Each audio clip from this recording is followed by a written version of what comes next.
Assalamualaikum warahmatullahi wabarakatuh. Jumpa kembali sahabat-sahabatku, selamat datang di channel YouTube saya. Sahabat-sahabatku, kali ini kita nanti akan belajar untuk menghitung atau kita mensimulasikan untuk membuat atau menghitung ya, menghitungnya lebih tepatnya adalah jumlah bulan terhutang dan jumlah hari terhutang dari data angsuran ini gitu. Jadi di sini saya mencontohkan tabel sederhana saja ya. Jadi kita belum menghitung denda, kita belum menghitung dan lain-lainnya gitu. Itu nanti kita simulasikan di video selanjutnya. Jadi hari ini kita hanya menghitung secara otomatis jumlah bulan terhutang dan jumlah hari terhutang gitu. Jadi yang pertama kita punya tanggal bayar. Jadi tanggal bayar ini merupakan tanggal yang disepakati yang bayarnya setiap tanggal berapa setiap bulannya itu. Kalau di sini sudah saya tentukan ya. Jadi sesuai ketentuan ini dia melakukan pembayaran di setiap tanggal 10 tiap bulan gitu. Kemudian waktu akhir ini merupakan kesepakatan di mana ini merupakan bulan terakhir dia harus lunasi. Jadi misalnya sepakat 2 tahun ya.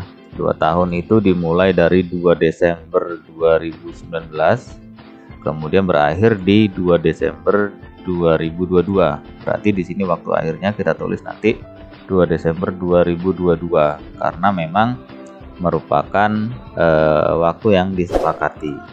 Itu kalau jumlah bulan merupakan jumlah bulan terhutang, kemudian jumlah hari terhutang gitu. Oke teman-teman, kita langsung simulasi saja agar lebih paham. Yang pertama yang akan kita tentukan adalah waktu akhir dulu ya, anggap saja. Yang kedua ini anggap saja keterangannya lama angsuran ya, lama angsuran 2 tahun. Nah, anggap aja kita sepakati 2 tahun. Kemudian yang ketiga dimulai dari 2 Januari deh, Januari 2019 sampai dengan, berarti kalau 2 tahun kan berarti 2 Januari 2022 ya gitu.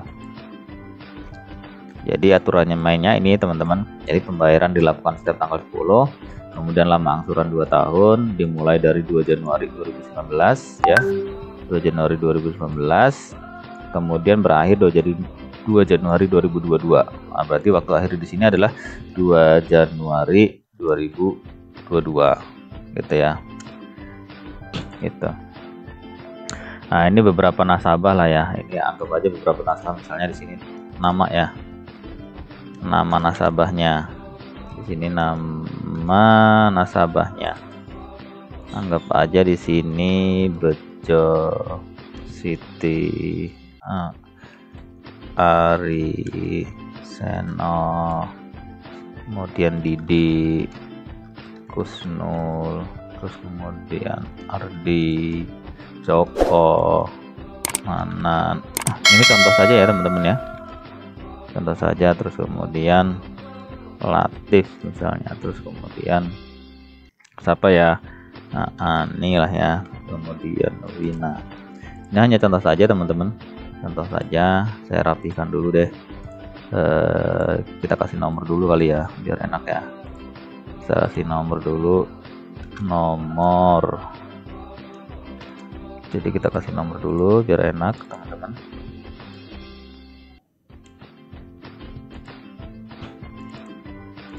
Ya, kita kasih nomor dulu. Oke, kita tengahin begini deh biar rapi.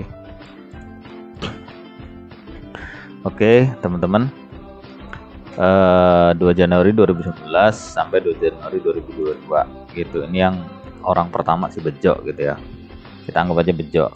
Kita buat beda-beda ya, kita buat beda-beda.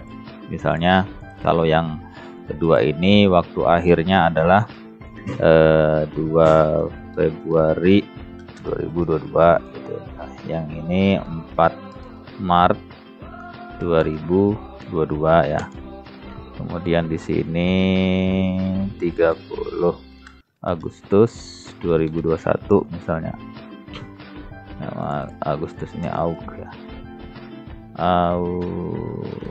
Enggak ya. Kemudian Didi misalnya 29 Maret 2022 ya. Terus kemudian ini dan seterusnya lah, kita anggap aja ya. Ini beda, kita copy aja, kalau enggak kita copy aja biar cepet ya. Kita copy begini aja biar cepet. Oke. Jadi kita sudah punya waktu akhir pembayarannya gitu. Kemudian kita tinggal nentukan di tanggal bayar. Jadi setiap tanggal bayar ini dibayar, dia akan menghitung jumlah daripada kekurangan. Berarti kan tanggal bayar ini harus dibuat, berarti ini pembayarannya setiap tanggal 2 ya, karena kan yang pertama ini tanggal 2 nih, itu ada yang tanggal 4, tanggal 30 dan seterusnya, menyesuaikan berarti ya. Kita buat tanggal bayarnya, berarti kalau misalnya ini 2 Januari 2022, dia mulai bayar misalnya 2 Januari 2021 ya. 2019 berarti ya. Kan 2 tahun. Jadi jumlah bulannya, cara menghitungnya begini teman-teman. Kita pakai rumus DEDIF ya. DEDIF. Nah, ini ya, kita pakai rumus DEDIF. Terus kemudian ini, klik aja ya. Kita klik ini, kemudian koma, kita klik ini, kemudian koma, tanda petik. Kita akan menghitung bulan. Jadi kalau menghitung bulan itu adalah mon ya. Mon itu berarti kodenya adalah M. Itu kurung enter.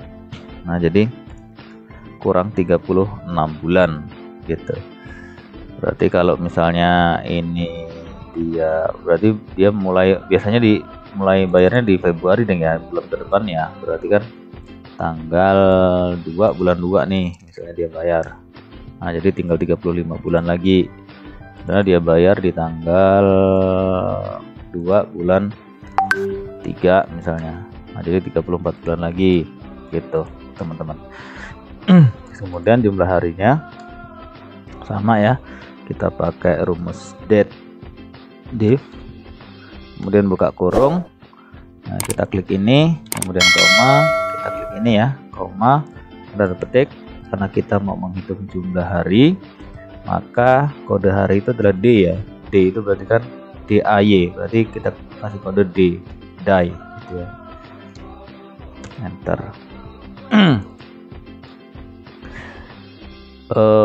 Terbalik ya, bukan D4 C4, tapi C4 dulu, C4 baru D4.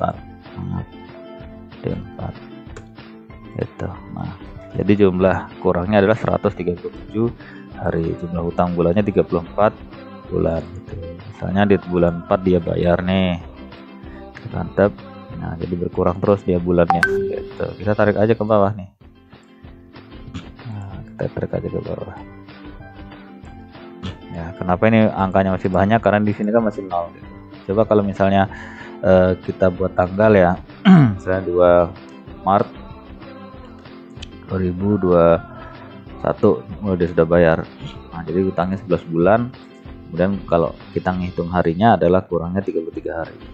Dan selanjutnya seperti ini terus gitu ya. Misalnya gini, 3 April gitu kan 2019. Nah, kurangnya 35. Kemudian di sini 10 April 2021 misalnya, kurang 4 bulan. Kemudian 9 Agustus ya, Agustus 2019 misalnya. Terus dan seterusnya seperti itu. Coba kita copy aja biar cepat. Nah, dia akan menghitung secara otomatis teman-teman. Coba ini gitu ya teman-teman ya. Nah, misalnya dia bulan Mei sudah bayar, sudah kita ganti bulan Mei. Enter. Nah, jadi tinggal 32 bulan. Dan Juni dia udah bayar 6. Nah, jadi tinggal 31 bulan. Gitu teman-teman. Jadi bagaimana caranya menghitung jumlah bulan yang terhutang ya, kemudian jumlah hari yang terhutang dari data angsuran yang kita punya gitu. Jadi ada waktu akhir, kemudian tanggal bayar, kemudian ada nama-nama nasabah gitu ya. Nah, ini hanya contoh saja teman-teman.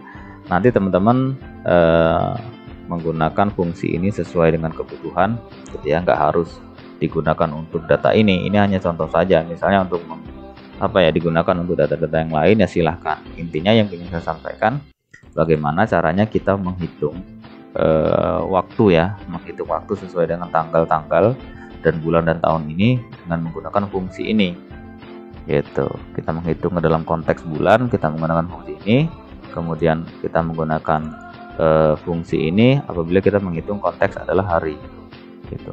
Jadi 2 poin ini sebenarnya yang pengen saya sampaikan ke sahabat-sahabatku. Masalah penggunaan fungsi ini silahkan disesuai dengan kebutuhan masing-masing. Terima kasih sudah menyaksikan video saya dari awal sampai akhir, dan jangan lupa dukung terus video saya dengan cara subscribe, kemudian like, kemudian share sebanyak-banyaknya di media sosial teman-teman, lonceng notifikasinya dibunyikan, dan yang terakhir tinggalkan jejak dengan berkomentar. Terima kasih atas perhatiannya, semoga ini bermanfaat, dan saya akhiri. Wassalamualaikum warahmatullahi wabarakatuh.